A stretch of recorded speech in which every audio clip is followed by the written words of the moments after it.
सब तुम लोग को मैंने बताया था कि this happens in uniform magnetic BDA cos theta लिखा था। अब यहाँ पे क्या है, मैग्नेटिक फील्ड नॉन यूनिफॉर्म भी हो सकती है। क्या हो सकती है? नॉन यूनिफॉर्म भी हो सकती है। तो जब इंटीग्रेट करते हैं फाई को विद रिस्पेक्ट टू टी, तो हम लोग जनरल लिखते हैं इंटीग्रेशन BDA, इसमें B कांस्टेंट पड़ा था, बाहर निकला था, तो यहाँ पे BA आ गया। लेकिन यहाँ पे क्या है, टाइम के साथ B भी चेंज हो रहा है, टाइम के साथ B भी चेंज हो रहा है। तो उसमें अपने इंटीग्रेशन में B को बाहर नहीं निकाल सकते हो, पर B का टाइम फैक्टर लेके आ सकते हो, B का टाइम फैक्टर लेके आ सकते हो। हालांकि इसका कोई इतना सिग्निफिकेंस नहीं है, क्योंकि B का टाइम फैक्टर आपको दिया नहीं जाएगा। अगर नॉन यूनिफॉर्म है तो उनको खाली याद रखना है कि ये फॉर्मूला एग्जिस्ट करता है और कुछ नहीं, बाकी फॉर्मूला इसकी वही है और कुछ चेंज नहीं है। और flux of the field again is E equal to minus d∅dt which we have already proved. समझे? तो ये इतना मतलब कोई सिग्निफिकेंस का नहीं है। अब जो टॉपिक चालू करूंगा ये लेंस ऑफ फैराडे के एप्लीकेशन टाइप अलग अलग फॉर्मूला निकलेंगे। और सबसे पहले यहाँ पे आता है motional EMF, motional electromagnetic force या मोशनल EMF।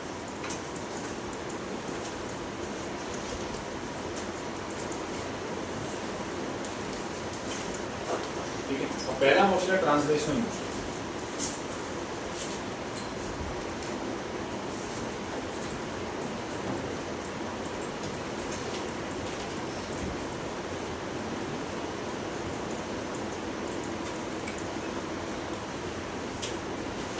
पहला मोशन है ट्रांसलेशनल। ट्रांसलेशनल मोशन पहले तो बताओ होता कैसा है? ऐसे या ऐसे 2D में या ऐसे, तो भी चलेगा, उसको बोलते हैं ट्रांसलेशनल। अभी एक डायग्राम बनाता हूँ, तो मैं तुमको डायग्राम को एक्सप्लेन देता हूँ। डायग्राम यहाँ पे इम्पोर्टेंट है सीरीज, जैसे इन्होंने दिया है एज इट इज एक डायग्राम बनाना पड़ेगा हम लोग को।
फोन दे दो, खाली एक बार दे दो।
नाम है इस पर टेक्स्ट बुक भी लिख रहे हैं, तो जब तुम यहाँ से रीड करोगे वो तकलीफ नहीं आनी चाहिए।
सेटल है पूरा अभी ध्यान।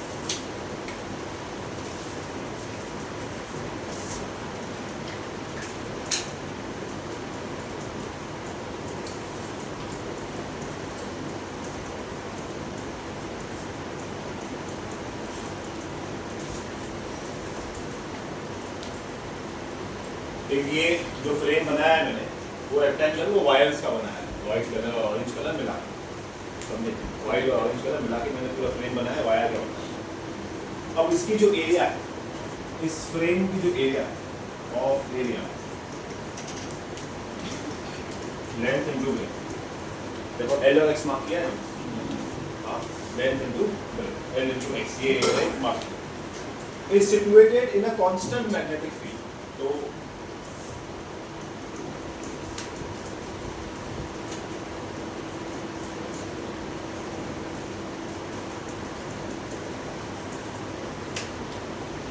situated in constant magnetic field, ध्यान देना क्या होगा। अब देखो, अब वो जो ऑरेंज वाली वायर देखो, मेरा जो फ्रेम है वो ABCD है और वो ABCD ऑरेंज पार्ट को पकड़ के, अब हो क्या रहा है ध्यान दो, समझो इसको मैं यहाँ पे लेके आया, मुझे बताओ तुम्हारे हिसाब से क्या चेंज हुआ? क्या चेंज हुआ? किसका एरिया? फ्रेम का एरिया। क्या चेंज हुआ? वेरी गुड, क्या चेंज हुआ? एरिया। मैं आप ऐसे ही लिखता हूँ, मेरे ऑब्जर्वेशन लिखता हूँ।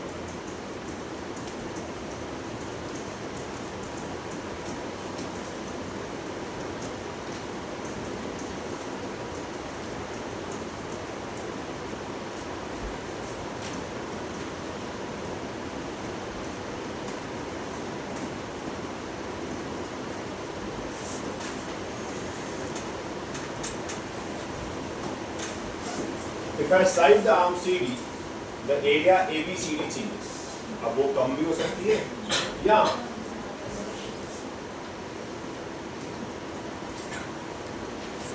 इंक्रीज भी हो सकती है। चलो, अब ये एरिया कम या ज्यादा होने से एक और चीज चेंज होगा, मतलब क्या चेंज होगा? हाँ,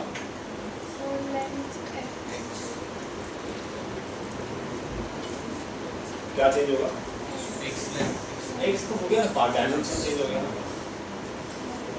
उस एरिया के थ्रू पास होने वाला मैग्नेटिक लाइंस ऑफ फोर्स, यानी कि फ्लक्स चेंज होगा, बराबर। तो इससे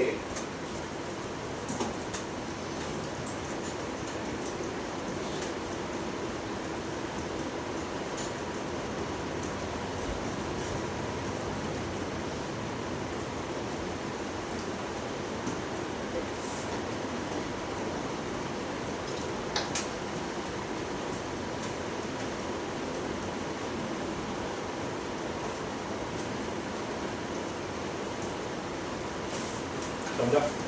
पढ़ो, मैंने क्या लिखा, ये वाला लाइन पढ़ो अच्छे से। If I slide down CD, the area ABCD changes. Also, magnetic field inside the area changes, which changes the flux of the wire. ये जो फ्लक्स है, ये प्राइमरीली जो डिपेंड कर रहा था, ये डिपेंड करता है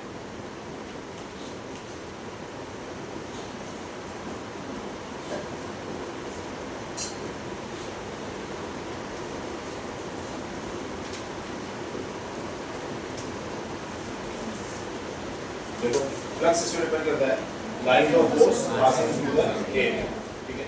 चलो, अब अकॉर्डिंग टू लेंस लॉ, अगर चेंज इन फ्लक्स है तो क्या इंड्यूस होगा? ईएमएफ। क्या इंड्यूस होगा? चेंज इन फ्लक्स है या नहीं? Change in flux, change in flux किसकी वजह से है? चेंज इन मैग्नेटिक फील्ड की वजह से। चेंज इन मैग्नेटिक फील्ड किसकी वजह से है? चेंज इन एरिया की वजह से। मतलब फ्लक्स बी और ए सब डिपेंडेंट है एक दूसरे के ऊपर, बराबर। फ्लक्स बी और ए सब डिपेंडेंट है ऊपर एक दूसरे के, बराबर ना?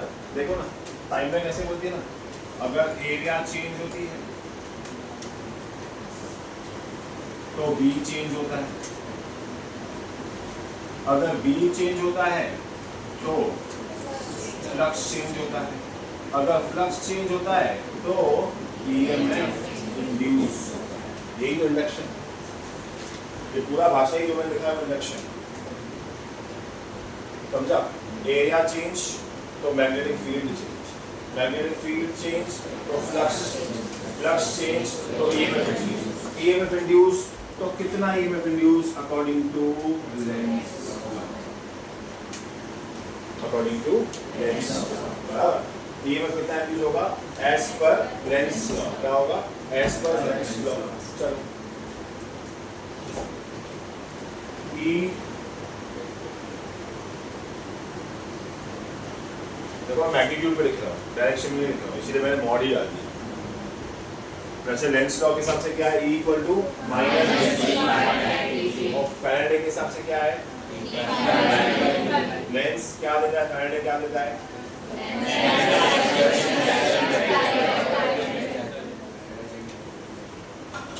फैराडे आपको क्या देता है, मैग्नीट्यूड, और लेंस क्या देता है, लेंस क्या देता है, डायरेक्शन। दोनों लॉ इक्वली इंपॉर्टेंट है। हो गया E minus d phi by d और E d phi by D.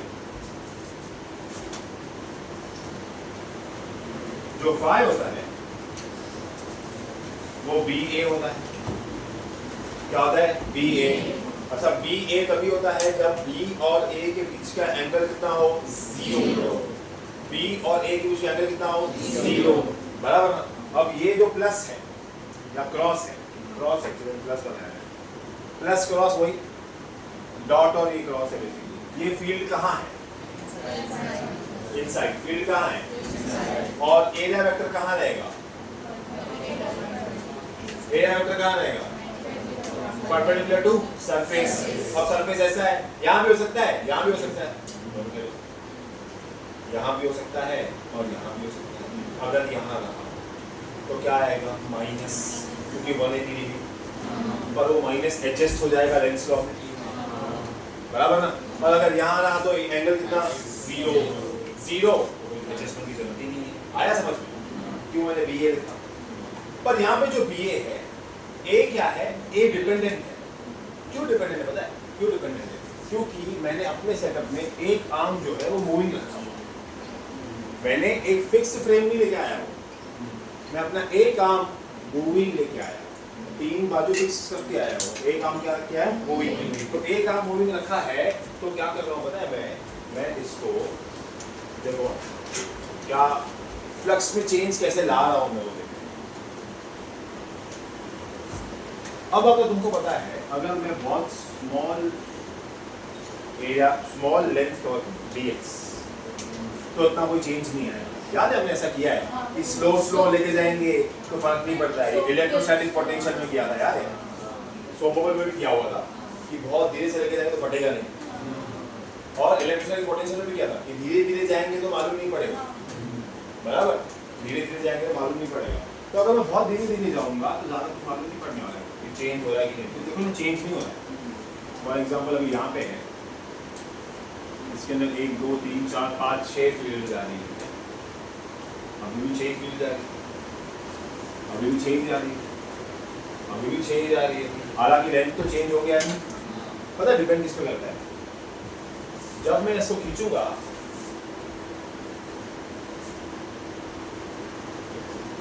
अब बताओ इसमें फ्लक्स चेंज ज्यादा है कि इसमें फ्लक्स चेंज ज्यादा होगा, सेकेंड वाले में। तो किस पे डिपेंड करता है मतलब, खींचने की वेलोसिटी किस पे डिपेंड करता है, आर्म की वेलोसिटी, समझा? तो ज्यादा है, हमने पढ़ा था BLV करके, याद है हमने पढ़ा था BLV पढ़े, उसमें V जो था ना, इलेक्ट्रॉन का ड्रिफ्ट वेलोसिटी था, मैग्नेटिक फोर्स डिपेंड करती BL और V के ऊपर। यहाँ भी वही कंसेप्ट, यहाँ भी वही कंसेप्ट, ध्यान दो। एरिया तो मैं लिख सकता हूँ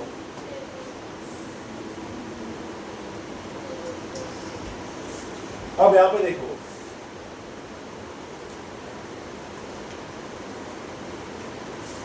मैग्नेटिक फील्ड क्या है, कांस्टेंट है, मतलब V बाहर आएगा। एरिया में जो L है क्या वो चेंज होगा क्या, नहीं, मतलब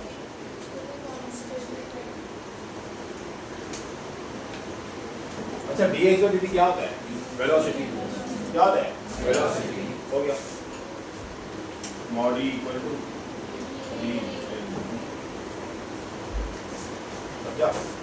mod e equal to d आया था? पक्का? पेज 269 का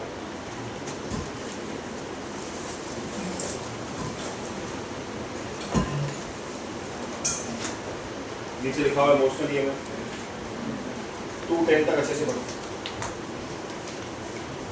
210 तक पढ़ो अच्छे से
ये अगर कोई मुझे पूछे कि ईएमएफ इंड्यूस का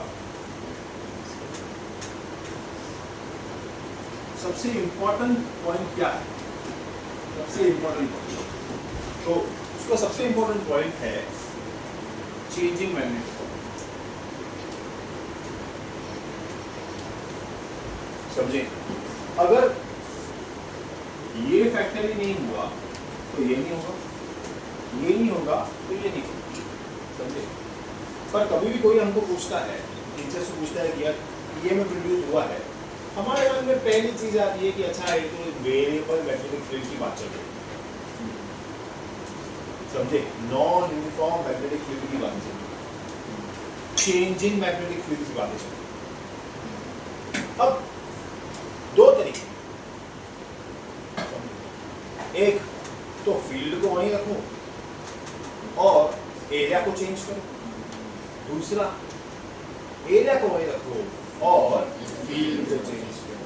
काम दोनों में से कोई भी एक होना जरूरी है। प्राइमरी काम है फील्ड चेंज करना। प्राइमरी काम क्या है? फील्ड चेंज करना। अगर तुम रिवर्स साइकोलॉजी को अप्लाई करोगे कि फील्ड चेंज कर रहा हूँ, एरिया कांस्टेंट रख रहा हूँ, तो भी ई का आंसर BLE ही आएगा। क्या आएगा? BLE ही आएगा। ये बाकी के आगे के पार्ट में लिखा होगा। समझे? तो तुम लोग को खाली ये याद रखना है, ये formula E is equals to BL, E is equals to BLE, पर ये मोशनल EMF का ट्रांसलेशनल मोशन का फॉर्मूला है, रोटेशनल का नहीं, सर्कुलर का नहीं। समझे? E is equal to B L B motional EMF का सिर्फ ट्रांजिशनल मोशन कवर करेगा और कुछ नहीं। ट्रांजिशनल मतलब कौन सा, ऐसा टू एंड फ्रो है, जैसे आगे पीछे in one line linear motion जैसा, समझा, या ऊपर नीचे या दाएं बाएं, समझे, एक ही लाइन में होना आगे पीछे, समझे। ट्रांसलेशनल मोशन करता हुआ एक एरिया ई में बीएलबी जैसा चेंजेस आएगा, तुमको ये याद रखने का है, बोलो हाँ या ना, क्लियर या नहीं क्लियर, पक्का। अब आएगा रोटेशनल मोशन, अब वो बहुत इंपॉर्टेंट कंसेप्ट है, बहुत मस्त कंसेप्ट है, पर फॉर्मूला डेरिवेशन बहुत चिंदी है, कंसेप्ट बहुत बढ़िया है। अब देखो क्या है, अब मैं एक शेप लूंगा, उसको पाइवट कर दूंगा, पिवट कर दूंगा, पाइवट कर दूंगा।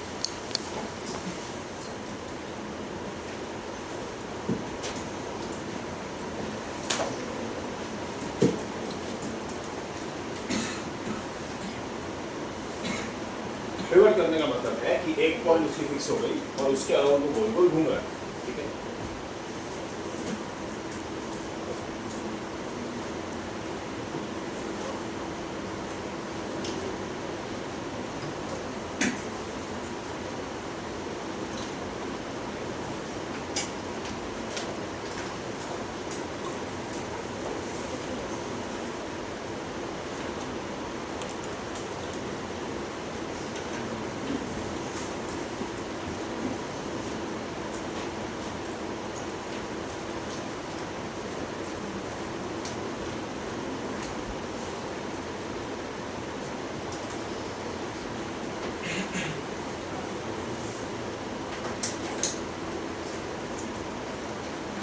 जो डॉटेड बनाया है वो गोल घूम रहे हैं और जो सॉलिड बनाया है वो एक्चुअल एक जगह पे रुका हुआ है, समझे, real work of the solid. अब रोटेशनल की बात चल रही है,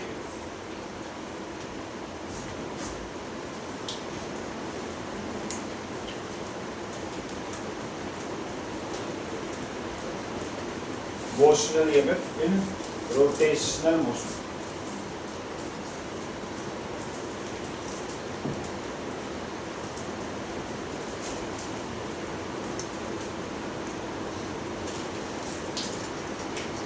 motional EMF in rotational motion. अब सबसे पहले क्या है रोटेशन, इधर देखो, मोशनल ईएमएफ की फॉर्मूला में बीएलवी इन्वॉल्व, मतलब बी क्या है मैग्नेटिक फील्ड, एल क्या है लेंथ, वी क्या है, लेकिन अभी वेलोसिटी का थोड़ा कंसेप्ट क्या हो जाएगा, यहाँ पे है लीनियर वेलोसिटी, लेकिन यहाँ पे क्या है एंगुलर वेलोसिटी, क्योंकि क्या हो रहा है गोल गोल हो रहा है। अभी ये ध्यान समझो, यहाँ पे मैग्नेटिक फील्ड है, बड़ा बना दिया, थोड़ा सा छोटा कर दिया।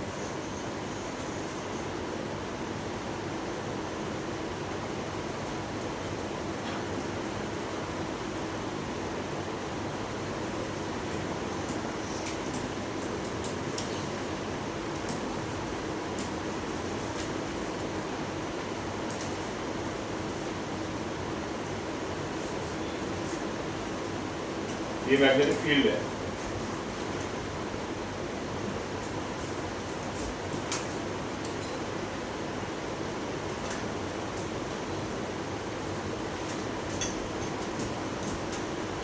ऑरेंज वाली मैग्नेटिक फील्ड है। अभी क्या है, अब रूल ये है, कंसेप्ट बहुत बढ़िया है, रूल ये है कि फ्लक्स चेंज तभी होता है जब मैग्नेटिक फील्ड चेंज हो। अब यहाँ पे जो मैग्नेटिक फील्ड है वो डिपेंडेंट है कि तुम कितना जल्दी मैग्नेटिक फील्ड चेंज करो। अब जल्दी मतलब यहाँ पे वेलोसिटी की बात हो रही है, इसकी बात हो रही है। कभी ध्यान दें, जब हम गोल गोल घूमते हैं, जब हम गोल गोल घूमते हैं तब ध्यान देना, एक बढ़िया चीज है, देखो समझो ये मेरा पूरा रॉड है, अब मैंने क्या किया, रॉड को छोटे एलिमेंट्स में ब्रेक कर दिया, समझो ये एलिमेंट दिया है, ये एलिमेंट क्या है दिया, और मैं अभी खाली अपनी स्टडी इसके ऊपर कर रहा हूँ, तो ऐसे बहुत सारे दिया होंगे और उनको क्या कर दूंगा, इंटीग्रेट कर दूंगा। पर मैं यहाँ पे एक और दिया है,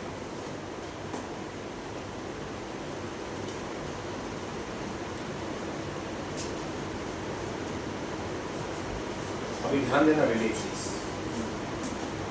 समझो मैंने दोनों को टी टाइम दिए, टी टाइम मैंने बोला कि चक्कर मार के आओ, अब टी टाइम में इसको वापस यहाँ पे आने का है, टी टाइम में इसको भी वापस यहाँ पे आने का है, और टी टाइम में जो ये है ये कुछ इतना सर्किल और करेगा, लेकिन ये जो है वो इतना बड़ा सर्किल हो गया, ये तो देखो है दोनों सर्कल में घूम रहे हैं। मुझे बताओ स्पीड ज्यादा किसकी रहेगी? मतलब एक ही रॉड में अलग अलग पार्ट की स्पीड, अगर अलग अलग पार्ट की वेलोसिटी चेंज होगी तो अलग अलग ईएमएफ इंड्यूस होगा। ऐसे कितने पार्टों पे काम करेंगे मालूम ही नहीं समझे मैं क्या बोल रहा हूँ। फैक्टर क्या है? BLV। अच्छा मैग्नेटिक फील्ड तुमने क्या रखी हुई है? कांस्टेंट। L रॉड का चेंज होगा क्या? नहीं। तो वेरिएबल फैक्टर कौन सा है? वेलोसिटी। रोटेशन कैसे चेंज होगी तुमको मैंने दिखा दी। अब इस पार्ट की अलग रहेगी, इस पार्ट की अलग रहेगी, तो संसार में बहुत लॉस हो जाएगा। नहीं समझे मैं क्या बोल रहा हूँ? नहीं समझे? Why this is different than that one? समझे? ठीक है, तो हमें क्या करना पड़ेगा? हमें इंटीग्रेशन का सहारा उठाना पड़ेगा कि 0 से R तक, समझो इस रॉड की लेंथ मैंने R ले ली, 0 से R तक जितनी बार भी V चेंज हो रहा है, समझे, हर एक बात को अगर मैं ऐड कर दूं तो मुझे मेरा टोटल ईएमएफ इसमें मिल जाएगा। क्या मिल जाएगा? टोटल ईएमएफ मिल जाएगा। पहले तो लोगों ने कांसेप्ट समझा क्या? रोटेशनल ईएमएफ का जो कांसेप्ट होता है दोनों में क्या है, क्यों है डीआर से अलग अलग ये कौन सा लेंथ क्यों ऐसे दिया। इसका मतलब मैं ऐसे बोल सकता हूँ कि हर डीआर का अपना डी, हर डीआर का अपना ईएमएफ, पर हर डीआर मतलब बहुत छोटा है तो ईएमएफ भी क्या होगा? बहुत छोटा। तो मैं यहाँ पे बोल सकता हूँ कि जो टोटल ईएमएफ है वो सारे छोटे ईएमएफओ का इंटीग्रेशन होगा, ऐसे बोल सकता हूँ, सारे छोटे का इंटीग्रेशन होगा। अब इंटीग्रेशन कैसे होगा? फॉर्मूला रहेगी यहाँ पे बी, जो L है यहाँ पे वो लेंथ होता है इसका, जो चेंजिंग लेंथ होती है, पर यहाँ पे लेंथ कौन सी लेंगे हम लोग? ये dr। क्या लेंगे? dr लेंगे और ऐसे सारे dr पकड़ेंगे हम, कहां से कहां तक? 0 से L तक। R नहीं, L यहाँ तक रहेगा जहां तक मैं लूंगा। रॉड की लेंथ तो L रहेगी ना, रॉड की लेंथ तो L रहेगी, तो 0 से L तक। अगर मैं इसको इंटीग्रेट करूं, तो क्या आंसर आएगा? BLV है।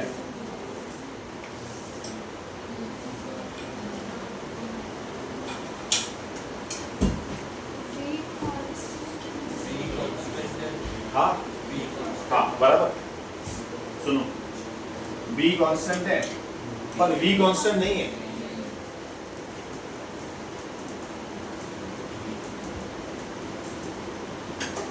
पर अगर मुझे V का टर्म कांस्टेंट चाहिए, देख V क्या है? Linear velocity. यहाँ पे अगर मार्क करूँ तो टेंजेंशियल, यहाँ मार्क करूँ टेंजेंशियल। पर यहाँ पे गोल गोल की बात हो रही है, तो गोल गोल में V आता है क्या? नहीं। क्या आता है? तो V को ओमेगा लिखना हो तो क्या लिखेंगे? R omega. देखो मैंने बोला था ये फॉर्मूला हर जगह काम आता है। V equals to R omega हर चैप्टर में आता है। यहाँ पे लिख दूँ, अब ओमेगा तो कांस्टेंट रहेगा, वो आ जाएगा भाग।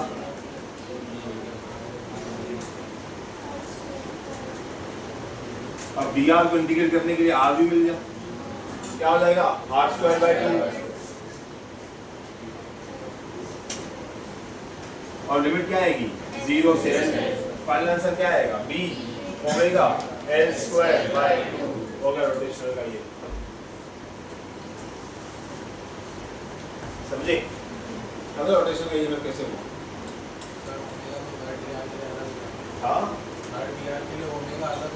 ओमेगा सर्कल का वेलोसिटी, एंगुलर वेलोसिटी क्या होगा? हाँ हर दिया था ना, सिंपल है ना, r टाइम्स ओमेगा होगा। जो तेरा v है, मुझे कंसर्न v से, वो r टाइम्स ओमेगा होगा। तो जैसे जैसे r बढ़ेगा ओमेगा वही रहेगा, v भी बढ़ते जाएगा। समझे? v बढ़ते जाएगा, r तो वेरिएबल है ना। r क्या है पता है? r तेरा 0 पॉइंट से dr के बीच का डिस्टेंस है। r 0 पॉइंट से dr का डिस्टेंस है। r 0 पॉइंट से dr का डिस्टेंस। समझे? अगर इसको लीनियर में बोलेंगे तो BL भी ही आंसर आएगा, पर इसको अगर रोटेशन में बोलेंगे तो आंसर क्या आएगा? b omega l square by 2। आया समझ में? आया समझ में? सिंपल ही आंसर। समझे? ये पहले यहाँ जाएगा, यहाँ से यहाँ जाएगा, यहाँ से यहाँ जाएगा, यहाँ से यहाँ जाएगा। समझे? तो बात वही है ना कि इस पार्ट को कम टाइम कवर, कम डिस्टेंस कवर करना पड़ रहा है सेम टाइम, और इसको लास्ट वाले को बहुत ज्यादा डिस्टेंस कवर करना पड़ रहा है सेम। हाँ हाँ, फैन का एग्जाम समझे तुम लोग? बराबर पढ़ लो। मोशनल तुम रोटेटिंग बार डायग्राम वहाँ का देखना, मैंने बहुत कचरा कर दिया, डायग्राम वहाँ का देखना।